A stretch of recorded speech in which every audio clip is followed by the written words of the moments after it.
Now, the government is cracking the whip on black money, and the Benami properties are next in line. In a move to clean up the real estate sector, the Benami Property Transaction Prohibition Amendment Act came into force on 1st of November 2016. The act aims to strengthen property ownership norms in the country and draw up strict penalties for the offenders. Take a look. Benami property holders beware. That's the message the government wished to deliver days after it carried out one of the biggest demonetization drive to crack down on black money.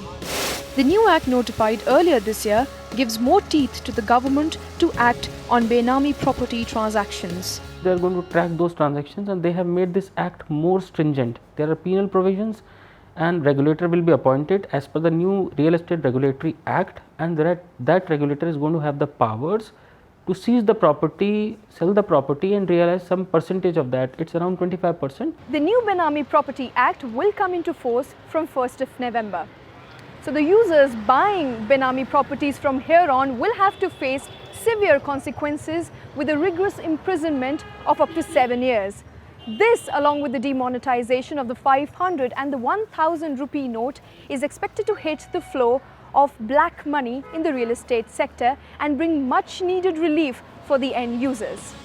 The new act draws upon the Benami Property Act of 1988 and also proposes furnishing false information punishable by imprisonment of up to 5 years, confiscating properties held Benami by government without compensation, prohibition of the recovery of the property held Benami from Benamdar by the real owner.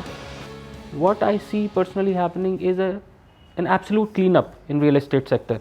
In the short term, you may see prices correcting by 30 to 40%. But in the longer run, it will be a very realistic market with realistic pricing. With Prime Minister stepping in against Benami properties, more surprises could be in store for the real estate sector. This, clubbed with recently notified RERA rules, mean that the sector is in for an overhaul in the long run. Shweta Kothari for NDTV.